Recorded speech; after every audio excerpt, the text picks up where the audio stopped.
Welcome back to the channel. Today, we're diving into an important and often uncomfortable question. How do the fascist movements of the 1930s still influence America today? Now, I was inspired by this because I was reading Rachel Maddow's book, Prequel, and it talked a lot about the fascist movement of the 1930s. So, while we'd like to believe that these ideologies disappeared after World War II, history has a way of repeating itself, sometimes in more subtle, insidious ways, from political extremism to disinformation campaigns, and on, like social media. And the tactics used by past fascists have evolved, but they remain just as powerful. So let's take a deep dive into how propaganda and misinformation and extremism of the past continue to impact our world, especially our world today. So with that, if you like this content, by all means, hit that like button, hit the subscribe button, and share this with your friends.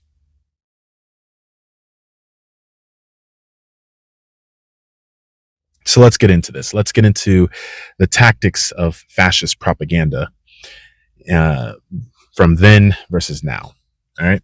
So let me gather my train of thought here. Fascist movements have always relied on propaganda to manipulate public opinion. In the 1930s, groups like the German American Bund and the Silver Legion, if you don't know who they are, look them up, used radio broadcasts, newspapers, and public rallies to spread their ideologies. Figures like Father Charles Coughlin had massive audiences for their anti-Semitic and pro-fascist rhetoric. Fast forward to today, and the mediums have changed, but the tactics remain the same. Social media platforms like Facebook, Twitter, because I will never call it X, and YouTube have become breeding grounds for extremist propaganda.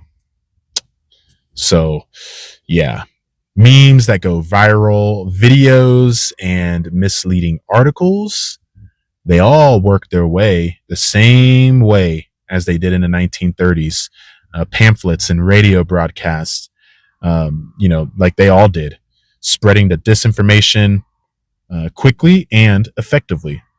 So, yeah, their goal remains the same: to create division, push extremist ideas, especially into the mainstream, and erode trust. In what, you might ask? Democratic institutions. Does that sound familiar? They were doing it in the 1930s, and they're still doing it now. And the rhetoric actually has not changed, which is scary. When I was reading that book and hearing quotes from those people, yeah, the rhetoric hasn't changed. The disinformation campaigns and the conspiracy theories, none of it's changed. One of the most effective weapons of fascist movements, both past and present, is the spread of conspiracy theories. So, be wary of those things. In the 1930s, fascists and, their sympathizers spread rumors that Jewish elites controlled global finance and governments, and also Hollywood, fueling anti-Semitic sentiment. Does that sound familiar? Today, we see eerily similar conspiracy theories gaining traction. Look at the QAnon, deep state narratives, and anti-globalist conspiracies, right? We look at these things and, yeah, They all recycle the same themes of a hidden elite controlling the world, this cabal, right? So what's different now, you know, from the speed in which we watch these theories spread? With the rise of artificial intelligence and bot-driven campaigns, misinformation reaches millions in minutes. So we should really be mindful of these things, especially when it comes to AI. But why do these ideas persist? Well, because they tap into fear and uncertainty, offering us a simplistic answers to complex problems. And history has shown, it shows us that in times of economic or political turmoil, people are more likely to embrace these narratives. This is why we're seeing populist regimes, gaining traction and being very popular amongst people. Look at the AfD in Germany. They're straight up a neo-Yahtzee group. But I digress. Authoritarianism and the rise of extremism is what is going on, right? You have fascist movements, and they don't just rely on propaganda.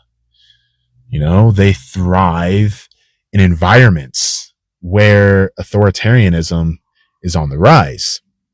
Just like in the 1930s, you have leaders like Hitler and Mussolini, and they exploited the economic despair to gain support. They framed themselves as the only solution to the national decline. Today, we see similar trends going on around the world. Authoritarian leading leaders, they're using nationalistic rhetoric. They're scapegoating minorities, and they're undermining democratic institutions, especially so they can consolidate power. Here in the US, for example, political polarization has created a fertile ground for these tactics. Think about that. Think about the political parties who discredit the media. They attack election integrity and using fear-based narratives. They're all classic authoritarian strategies, whether people want to believe it or not. This is documented facts. I only give you guys facts, all right? So this doesn't mean that we're doomed to repeat history. I know that is often what is said, but it does mean that we need to be vigilant. We need to recognize these patterns. Recognizing the patterns is the first step in preventing history from repeating itself. So recognize these patterns. If the people that you follow and listen are here discrediting the media, spreading fear, might be an authoritarian. So, what can you do to fight back against the disinformation that's being spread online and through the media? Well, we can combat it. We can combat the modern propaganda and misinformation by, and I've mentioned this in previous videos, media literacy. Understanding how misinformation spreads and learning to identify unreliable sources is crucial. Schools and institutions should prioritize digital literacy and education. I doubt that in our country now that will happen. But for those that do, kudos. And parents definitely should.